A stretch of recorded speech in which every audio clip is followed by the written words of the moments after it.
प्यारे परीक्षार्थियों, आप सभी का स्वागत है आपके अपने और फेवरेट चैनल टीचिंग परीक्षा में। आज की इस वीडियो में हम थॉमसन मॉडल के बारे में पढ़ने वाले हैं। बहुत सारे बच्चों को केमिस्ट्री में ये डाउट रहता है कि थॉमसन मॉडल क्या है, रदरफोर्ड मॉडल क्या है, उसके बाद बोर्स मॉडल क्या है। तो हम हर टॉपिक को अलग अलग वीडियो में कवर करेंगे ताकि आपको कंफ्यूजन ना हो।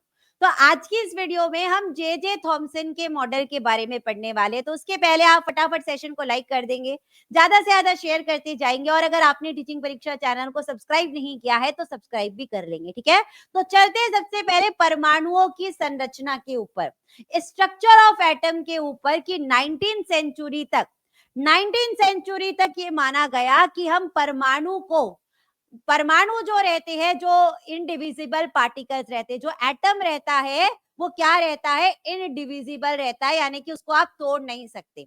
लेकिन उसके बाद जो साइंटिस्ट आए, जैसे कि जे थॉमसन हो गया, अर्नेस्ट रदरफोर्ड हो गए, बोर्स हो गए, इन्होंने क्या बताया कि ये जो एटम को आपने इनडिविजिबल कहा है वो गलत है। और ये सारे साइंटिस्ट ने अपनी अलग अलग थ्योरी दी है।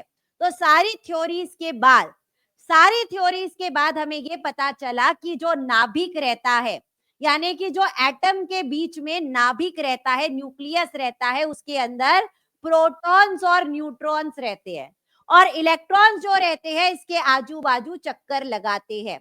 ये पूछता है एग्जाम में कि प्रोटॉन और न्यूट्रॉन कहाँ रहते हैं। तो आपको याद रखना है कि प्रोटॉन और न्यूट्रॉन न्यूक्लियस के अंदर रहते हैं, और इलेक्ट्रॉन जो रहते हैं आजू बाजू चक्कर लगाते हैं। लेकिन प्रोटॉन की खोज किसने की है, न्यूट्रॉन की किसने की, इलेक्ट्रॉन की किसने की, हम अलग अलग वीडियो में इसे समझेंगे। तो सबसे पहले आज हम पढ़ने वाले हैं थॉमसन मॉडल के बारे में। इनका पूरा नाम क्या था, जे थॉमसन। जे थॉमसन ने अपने मॉडल में क्या बोला कि आप एक तरबूज ले लीजिए।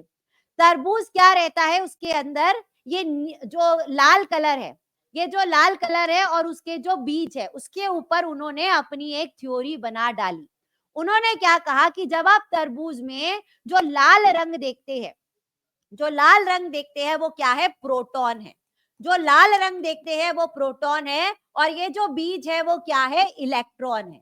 ये जो बीज है वो क्या है, इलेक्ट्रॉन है, और इलेक्ट्रॉन जो रहते हैं नेगेटिव चार्ज रहते हैं। इलेक्ट्रॉन जो रहते हैं नेगेटिव चार्ज रहते हैं, प्रोटॉन जो रहते हैं पॉजिटिव चार्ज रहते हैं। ठीक है, उन्होंने कहा कि ये जो लाल वाले भाग में जैसे बीज जो रहते हैं फैले हुए रहते हैं, कहीं पर भी आप काटेंगे तो बीज कहीं से भी निकल जाता है।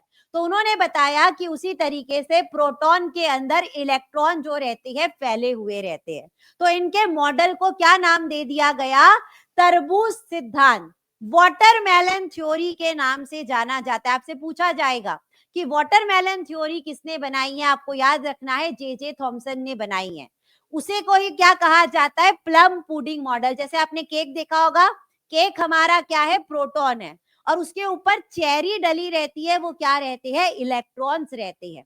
ठीक है, तो आपको ये याद रखना है कि इलेक्ट्रॉन की खोज किसने की थी, जे थॉमसन ने की थी। आप बोलेंगे कि मैम उनने तो प्रोटॉन के बारे में भी बताया, इलेक्ट्रॉन के बारे में भी बताया, तो इलेक्ट्रॉन की ही क्यों खोज की, पॉजिटिव चार्ज की क्यों नहीं की। उन्होंने पॉजिटिव है ये बताया, उसे प्रोटॉन है ये नहीं बताया था। उन्होंने कहा कि ये जो लाल रंग का पार्ट है वो कोई पॉजिटिव चार्ज रहता है, और उसके अंदर जो बीज है वो क्या है, इलेक्ट्रॉन है, नेगेटिव चार्ज है। तो उन्होंने इलेक्ट्रॉन की खोज की थी। ठीक है, लेकिन उन्होंने जो अपना मॉडल बनाया उसके कुछ ड्रॉबैक्स है, उसकी कुछ कमियां थी, जिसकी वजह से उनकी कमियों को दूर करने के लिए एक साइंटिस्ट ने काम किया। ठीक है, मैंने आपको इतना जो बोला है ये आपको बाद में काम आएगा कि मैं आपको क्या बोलना चाहती थी। जे थॉमसन ने जो मॉडल बनाया उसमें क्या कमियां आई, थॉमसन ने अपने मॉडल में न्यूक्लियस के बारे में कुछ भी नहीं बताया। कहीं पर न्यूक्लियस के बारे में बताया क्या, नाभिक के बारे में बताया क्या, नहीं। अगर नाभिक के बारे में ही नहीं बताया, इसका मतलब ना तो उनने प्रोटॉन के बारे में बताया, ना तो न्यूट्रॉन के बारे में बताया। अगर प्रोटॉन और न्यूट्रॉन नहीं रहेंगे तो उनका जो परमाणु है वो स्टेबल नहीं रहेगा, यानी कि परमाणु की स्थिरता के बारे में उन्होंने कुछ भी नहीं ध्यान दिया। उन्होंने सिर्फ इलेक्ट्रॉन की खोज कर डाली। ठीक है, उन्होंने ये नहीं बताया कि जो धन आवेश रहता है, जो लाल कलर का पार्ट है, उसमें बीज कहाँ कहाँ पर रहेंगे। उन्होंने कहा कहीं पर भी रह सकते हैं। तो ऐसा होता है क्या? नहीं होता। इलेक्ट्रॉन्स ऐसे भी कहीं पर नहीं रहते, उनको अलग अलग जगह, अलग अलग शेल में रखा जाता है। तो इन्होंने बराबर से इलेक्ट्रॉन की पोजीशन नहीं बताई है, ये इनकी कमियां थी।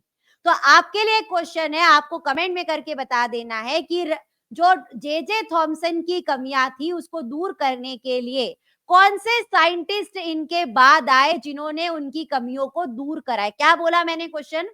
आपको कमेंट में वो साइंटिस्ट का नाम बताना है जिसने जे थॉमसन के मॉडल की कमियों को दूर करा। ठीक है, तो चलिए एक दो क्वेश्चन हम यहां पर भी कर लेते हैं कि इलेक्ट्रॉन की खोज किसने की थी। आपके लिए इंपॉर्टेंट क्वेश्चन है, एग्जाम में पूछा जाता है।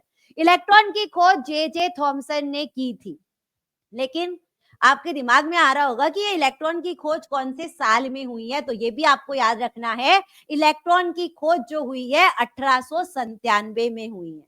ठीक है, तो आपके लिए मैंने कमेंट में एक क्वेश्चन छोड़ दिया है जो आपके लिए होमवर्क क्वेश्चन रहेगा कि जे थॉमसन की कमियों को दूर करने के लिए कौन से साइंटिस्ट ने अपना मॉडल बनाया था।